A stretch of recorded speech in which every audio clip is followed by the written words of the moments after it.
Ayant déclaré publiquement qu'il ne quitterait Madrid que si la direction décidait de se séparer de lui, l'Italien de 65 ans n'en reste pas moins contact avancé avec la fédération brésilienne, les négociations ayant progressé de manière significative ces dernières semaines. Toujours d'après Foot Transfer, un émissaire de la CBF aurait assisté à la récente élimination du Real Madrid face à Arsenal en quart de finale de la Ligue des Champions, avec l'intention de rencontrer Ancelotti en marge de la rencontre. Mais du côté de la fédération brésilienne, on dément fermement que la CBF a assuré que le dossier était exclusivement géré par Rodrigo Caetano, coordinateur général des équipes masculines, et le président Ednaldo Rodrigues, tous deux actuellement à Rio de Janeiro. Déterminé à nommer un nouveau sélectionneur avant la prochaine fenêtre internationale, le Brésil s'active en coulisses. Avec la reprise des éliminatoires pour la Coupe du Monde 2026 qui approche, l'heure est à la décision. L'arrivée potentielle de Carlo Ancelotti à la tête du Brésil marquerait un tournant majeur pour la fédération brésilienne. En misant sur un technicien étranger, la CBF enverrait un message fort, celui de renouer avec l'exigence du très haut niveau et de retrouver l'ambition d'un 6e sacre mondial. Pour Ancelotti, ce serait l'occasion de relever un nouveau défi unique dans sa carrière, mener la nation la plus titrée de l'histoire vers un nouveau sommet. Et pour le football mondial, ce mariage entre le pragmatisme italien et la flamboyance brésilienne aurait tout d'un cocktail explosif. Du côté du Real Madrid, la direction sait qu'un tournant se profile. Bien que toujours en course pour un doublé Liga Copa del Rey, le club doit rapidement clarifier sa stratégie à moyen terme, notamment en vue de la Coupe du Monde des clubs qui débute le 14 juin. Si Ancelotti venait à partir, les Madrilènes pourraient activer la piste Xabi Alonso, actuel entraîneur du Bayer Leverkusen et ancien milieu emblématique du club, déjà approché en coulisses cette saison. Carlo Ancelotti, lui, n'est plus à présenter. Fort d'une carrière riche et couronnée de succès, il a remporté tous les titres possibles avec une sérénité et une gestion des vestiaires qui forcent le respect.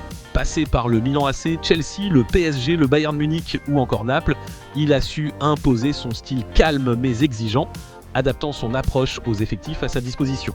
Son palmarès en dit long.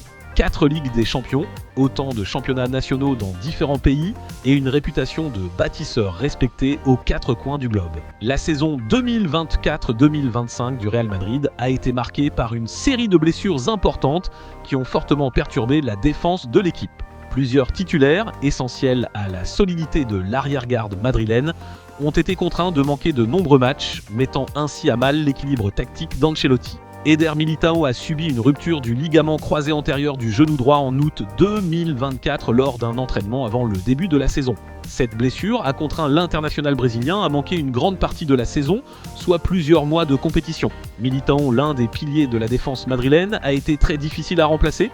Son absence a mis à mal la solidité de la charnière centrale, obligeant Ancelotti à ajuster son schéma défensif. Antonio Rüdiger a souffert d'une blessure musculaire aux ischio-jambiers en septembre 2024 et plusieurs rechutes ont également perturbé sa régularité au retour. Même s'il n'est pas le premier choix en défense centrale, son absence prolongée a accentué la fragilité de la ligne défensive madrilène. Ferland Mendy a connu des problèmes récurrents aux adducteurs tout au long de la saison. Ses blessures mineures mais régulières l'ont empêché d'être une présence constante sur le côté gauche. En raison de ses absences, Ancelotti a dû faire appel à d'autres joueurs pour pallier son manque de régularité, ce qui a déséquilibré l'arrière-garde. David Alaba a souffert d'une blessure au mollet en novembre 2024, ce qui l'a tenu éloigné des terrains pendant environ 3 à 4 semaines.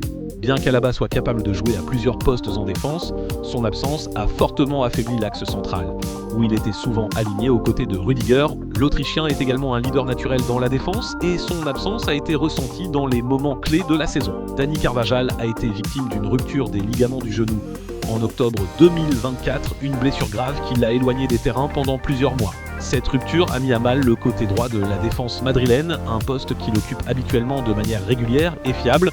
Le contraste avec l'Atlético Madrid est frappant, notamment en ce qui concerne l'effort collectif des attaquants, tandis que le Real Madrid semble privilégier des attaquants plus axés sur l'efficacité offensive, avec moins d'implication dans les phases défensives et de récupération du ballon. L'Atlético mise sur une pression constante et une contribution collective. Antoine Griezmann, par exemple, parcourt 11 km par match, ce qui est bien au-dessus des statistiques de Mbappé et Vinicius Junior, 8 km et 8,8 km respectivement. Ce chiffre reflète le style de jeu de l'Atlético, où les attaquants sont souvent appelés à participer à la construction du jeu, a pressé haut et a contribué à la récupération du ballon.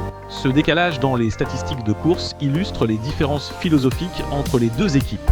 Alors que l'Atlético adopte une approche plus collective et une pression constante, le Real Madrid privilégie un style de jeu où l'efficacité offensive individuelle prime, mais au détriment de l'effort défensif et du travail collectif. Cette divergence de stratégie se reflète également dans les performances globales de chaque équipe, avec un Real Madrid moins équilibré et une attaque moins fluide, ce qui, combiné à un manque de renfort en défense, a contribué à la saison difficile qu'il traverse.